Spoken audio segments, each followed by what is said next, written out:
పెద్దలు గౌరవనీయులు పవన్ కళ్యాణ్ గారిని మాట్లాడవలసిన కోరుతున్నాను.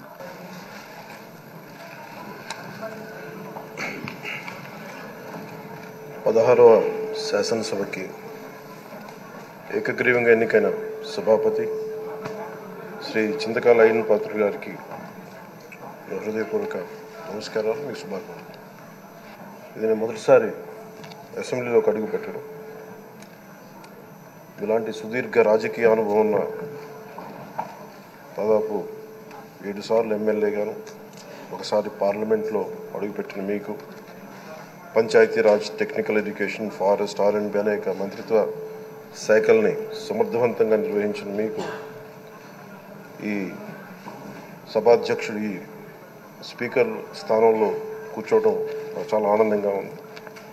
ఇన్ని దశాబ్దాలు ప్రజలు రాజకీయ జీవనంలో ప్రజలు మీ వాడి వేడి చూశారు. మీకు కోపం వస్తే ఋషికొండను చెక్కినట్టు ప్రత్యర్థులకి పదునైన ఉత్తరాంధ్ర యాసలో గుండు కొట్టేస్తారు. ఒకటే బాధేస్తా ఉంది సార్, ఇకపైన మీకు తిట్టే అవకాశం లేకపోవడం. కానీ ఇక మీద సభలో ఎవరు తిడుతున్నా దాన్ని ఆఫ్ చేసే బాధ్యత మీ చేతిలోనే ఉంది. మీరే మైక్ ఆఫ్ చేయాలి. అంటే మా చిన్నప్పుడు నేను చూసేవాడు, ఒకసారి అల్లరి చేసే అబ్బాయిని క్లాస్ లీడర్ చేసేవాడు చిన్నప్పుడు మా స్కూల్లో. కానీ ఇన్నాళ్ళు ప్రజలు మీ వాడి వేడి పలుకులు, మీ ఘాటైన వాగ్దాటి చూశారు. ఈ రోజు నుంచి రాష్ట్ర ప్రజలు మీ హుందాతనం చూస్తారు. డిబేట్స్ వెనకాల దాక్కుని సంస్కారహీనమైన భాషల్ని, భావాల్ని రకరకాల మాధ్యాల్లో విరజిమ్ముతూ ఉంటారు. దాని నియంత్రణ మీ ఆధ్వర్యంలో ఇక్కడి నుంచే మొదలవ్వాలి. ఇందాక సభా నాయకులు, గౌరవ ముఖ్యమంత్రి శ్రీ చంద్రబాబు నాయుడు గారు చెప్తారు, ఆడబిడ్డలు ఏ విధంగా నలిగిపోయారు ఈ రాష్ట్రంలో గత 5 సంవత్సరాల్లో. చిన్న లేదు, పెద్ద లేదు, ఎవరని లేదు. ఎవరన్నా సరే ఒక మాట మాట్లాడితే వాళ్ళని వ్యక్తిగతంగా దూషణ, సోషల్ మీడియాలో వాళ్ళని క్యారెక్టర్ అసాసినేట్ చేయటం, వాళ్ళు పెద్ద నాయకులు కావచ్చు, కార్యకర్తలు కావచ్చు, లేదా వాళ్ళకి ఎదురు తిరిగి ఒక ఒపీనియన్ చెప్పి ఎవరైనా సగటు మనిషి కూడా కావచ్చు, అది ఇక్కడతో ఈ రోజు నుంచి ఆగిపోవాలి అధ్యక్షుడు. అది మీ ఆధ్వర్యంలోనే మొదలవ్వాలి. గత ప్రభుత్వం తాలూకు సభ జరిగిన విధానం చూస్తే ఈ వ్యక్తిగత దూషణ ఇవన్నీ చాలా ఇబ్బంది పెట్టే ప్రజలు. ఈ రోజున వాళ్ళకి 11 సీట్లకు పరిమితం అయ్యారు, ఈరోజు లేరు, ధైర్యం లేదు వాళ్ళకి. విజయాన్ని తీసుకోగలిగారు కానీ ఓటమిని కూడా ధైర్యంగా కూర్చుకునే వాళ్ళకి స్థాయి లేదు, వాళ్ళకి పారిపోయారు ఇక్కడి నుంచి. భావంలో ఉండే తీవ్రత భాషలో ఉండాల్సిన అవసరం లేదు. భాష మనుషుల్ని కలపడానికి కానీ విడగొట్టడానికి కాదు. భాష విద్వేషం రేపడానికి కాదు, పరిష్కరించడానికి.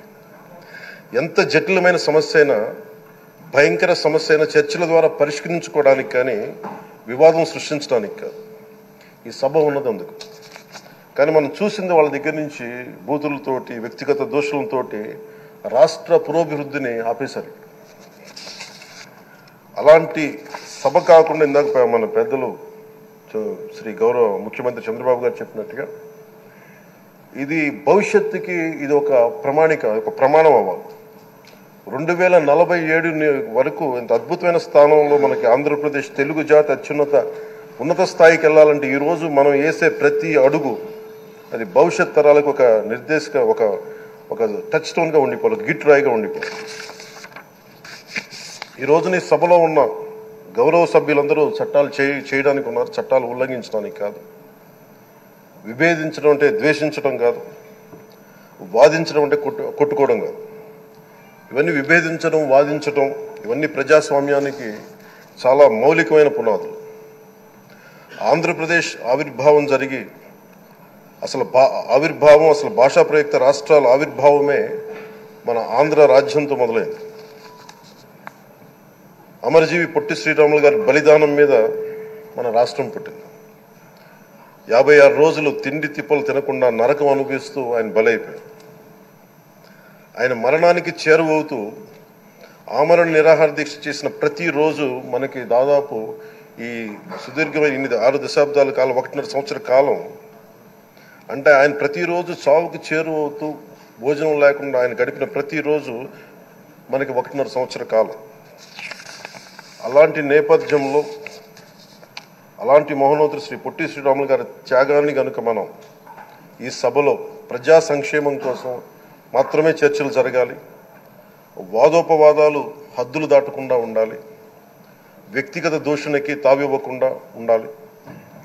అలా కాకుండా గత ప్రభుత్వం లాగా ఈ సభని తిట్లకి బూతులకి కొట్లాటకి వాడితే ప్రతి నిమిషం పొట్టి శ్రీరాములు గారి బలిదానాన్ని అవమానం చేసినట్టే. ఒక గొప్పవాడు, ఒక మహానుభావుడు బతికినప్పుడు మాత్రమే కాదు, చనిపోయిన తర్వాత కూడా కొన్ని తరాలు ఉపయోగపడతారని నిరూపిస్తారు.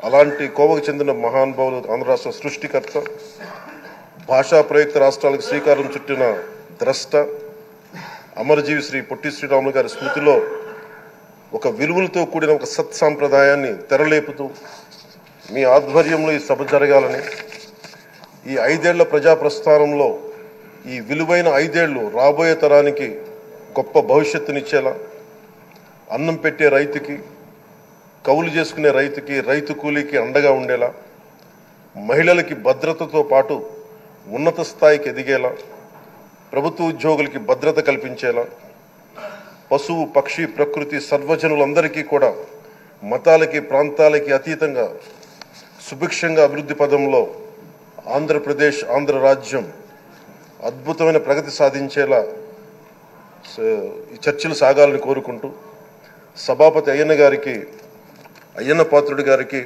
మీ ఆధ్వర్యంలో ఈ సభ ఒక సరికొత్త సాంప్రదాయానికి, సత్సాంప్రదాయానికి ఇది తెరతీయాలని కోరుకుంటూ మీకు మరోమారు శుభాభినందనలు తెలియజేసుకుంటాను.